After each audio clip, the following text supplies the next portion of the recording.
Bonjour à tous, on est avec Sébastien qui vient de faire finaliste au WCQ de Bègle. Donc tu vas nous raconter un peu ton tournoi et montrer ta decklist. Ouais, bonjour à tous. Du coup, je jouais au WCQ Bègle, j'ai joué Sky Striker, donc on était 141 joueurs. C'était un des plus gros WCQ, voire même certains ont dit que c'était le plus gros WCQ depuis 2 ans. Je sais pas si c'était vrai, mais en tout cas, il y a eu 8 rounds. Ça arrive pas souvent, donc il faut plus de 129 joueurs, donc 8 rounds, top 8. Et on a fini quand même à 19h30, donc vraiment on a fini super tôt. Donc l'organisation, franchement, elle a été impeccable, les arbitrages top. Ils ont mis les rounds très rapidement. On a commencé le tournoi assez tôt, alors qu'il y avait beaucoup de listes d'attente, etc. Donc c'était vraiment un bel arbitrage, belle organisation. Enfin, c'était vraiment, vraiment le top. Du coup, le tournoi s'est super bien passé, alors que ce soit pour moi ou pour l'équipe. Même à la round 5, en fait, on est venu à 6 de l'équipe. Et round 5, on était 4 à 4-0. Et puis forcément, il n'en restait plus que 8. Et on est tous tombés les uns contre les autres. Moi, je tombais contre Paul. Et puis Wissem est tombé.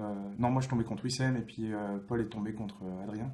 Et on a dû se taper les uns les autres. Et puis en plus, après, une fois qu'on a joué notre match, ceux qui ont perdu sont tombés l'un contre l'autre. Donc Wissem et Adrien sont tombés l'un contre l'autre. C'était vraiment, vraiment compliqué. Donc team kill à ce moment-là. Mais bon, pour moi et Paul, c'est bien passé. On est arrivé jusqu'au top. Et puis les autres, du coup, ils ont perdu en bubble. Donc c'était un peu. Enfin, où ils se sont retrouvés à 5-2, enfin 6-2. Un peu dommage, mais bon. Bon, je vais vous présenter ma decklist que je jouais. Donc la decklist Sky Striker pure. Il n'y a pas beaucoup de changements, donc je vais aller assez vite. La decklist, vous la trouverez là.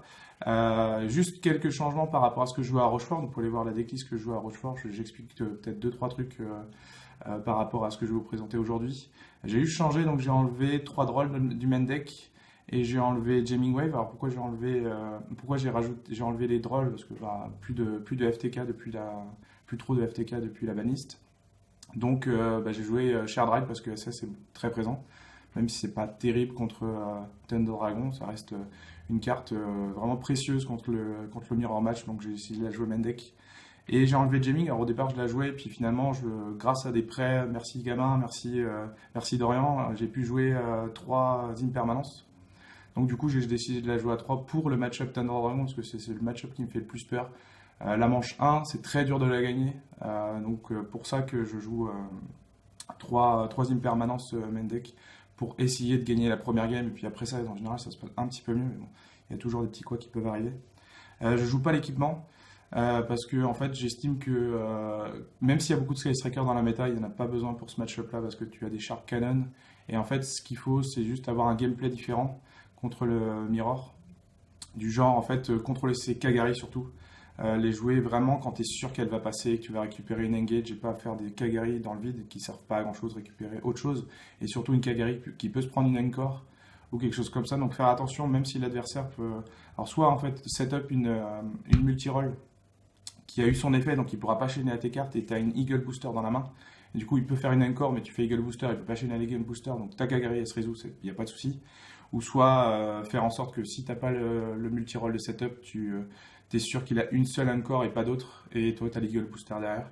Sinon, il faut absolument pas jouer ces Kagari, ou alors vraiment quand tu es sûr de la partie quasiment finie, tu es presque sûr d'avoir perdu, t'as pas trop le choix, mais vraiment, hein, c'est que des setups comme ça qu'il faut faire dans le genre de match mirror.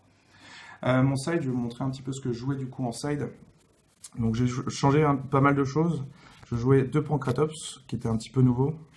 3 Duster, j'en jouais 2 avant, mais maintenant je joue 3. Ensuite, je joue Super Poly, Warning, Strike et Chaos. Donc, Strike, j'en joue 2 main deck et puis une troisième en side, Chaos Trapple. Et Dark Only B1 et Evenly Match. Donc, Evenly Match qui est plutôt contre à peu près tous les match-ups, quand on est deuxième, tous les rogues, les choses comme ça. Pas mal de match-ups, donc Thunder Dragon contre Mirror, des choses comme ça. Les Dusters, c'est pour le Mirror Match. Les Pancratops, c'est vraiment, je l'ai joué parce que c'était un double SQ. Je pense pas qu'il y ait besoin pour des énormes tournois. Parce que c'est une carte qui est plutôt polyvalente, qui est sympa contre des match-ups comme True Draco, des trucs un peu horribles, où tu vas avoir des Ordre Impérial, des Skill Drain, enfin des trucs vraiment qui t'empêchent de jouer. Au moins tu joues Pancratops et tu peux à peu près tout gérer. Ensuite, du coup, Super Poly pour Thunder Dragon, je vais vous expliquer après ce que je joue. Et puis, pourquoi je joue ces 3 counter traps là, c'est pour être polyvalent en fait. J'ai décidé de changer de stratégie contre Thunder Dragon, ne plus être deuxième, mais cette fois être premier. Et du coup, c'est pour ça que j'ai rajouté ces 3 cartes là. Donc, ça, c'est exclusivement pour Thunder Dragon quand je suis premier. Je les joue rentrer jamais autrement. Et ça, c'est aussi pour le mirror match, parce que strike et warning, c'est juste craquer. Parce que, bah, ok, il va faire sa Kagari, mais toi, t'as strike warning, t'annules l'invocation, il n'y a pas d'eagle booster possible, enfin, il n'y a rien de possible.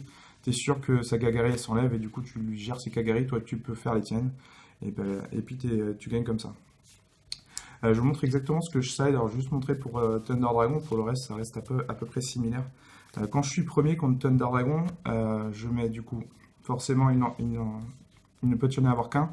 Même si, alors ça c'était aussi pour la polyvalence parce que c'est fort contre BA, c'est fort contre pas mal de match-up.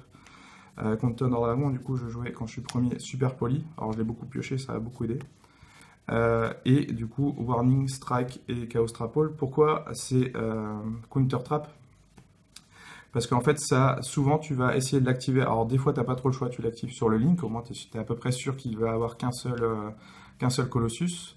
Sauf si tu lui présentes une zone, évidemment. Et surtout, en fait, c'est pour annuler des choses comme Hawk, qui s'active de la main. Si je ne me trompe pas, c'est celui qui se paie, en tout cas, du cimetière ou du banni. Tu annules l'activation, donc il n'a rien activé de la main. Donc, il ne peut pas faire de Colossus pendant ce tour-là. Et du coup, bah, souvent, c'est rare qu'il en fasse deux, ou alors il faut qu'il ait le Thunder normal, ce qu'il ne fait pas forcément au tour 1 surtout. Donc il faut qu'il l'ait pioché, et puis, ou alors qu'il ait vraiment la main pétée, quoi. Donc c'est vraiment hyper fort. Et ce que j'enlève, du coup, de mon deck, c'est évidemment les 3 twisters, qui sont inutiles. Donc ça, c'est ce que je rajoute. Ce que j'enlève, les 3 twisters, les 3 Shard Raid qui sont nuls à chier, et Shark Cannon, la one-off qui ne sert pas du tout contre Thunder Dragon.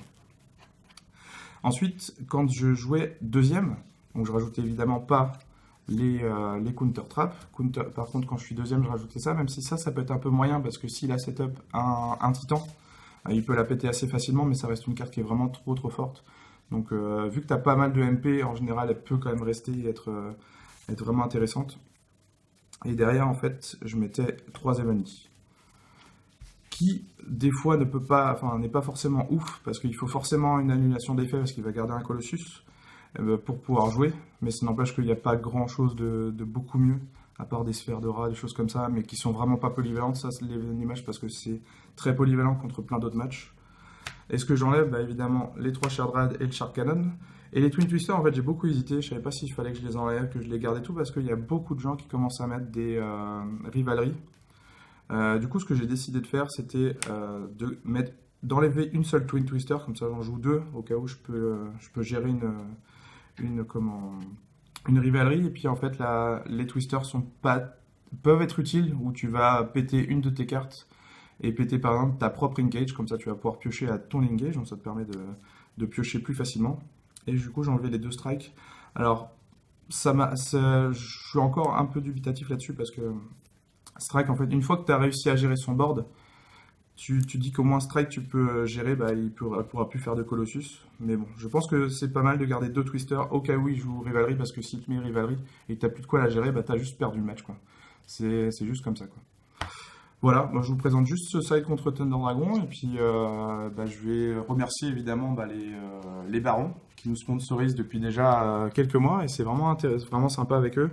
On les remercie beaucoup, puis remercier bah, ceux qui nous ont prêté des cartes, hein, comme Gabin, comme Dorian, comme Geoffroy, enfin vraiment pas mal de gens qui nous prêtent des cartes. Heureusement qu'ils sont là, parce que sinon on n'aurait pas les decks aussi complets qu'on peut les avoir là. Donc merci à vous, et puis bah, merci aux gars de toute l'équipe évidemment pour les playtests, pour l'échange, etc. Donc voilà. Et puis merci à vous de regarder.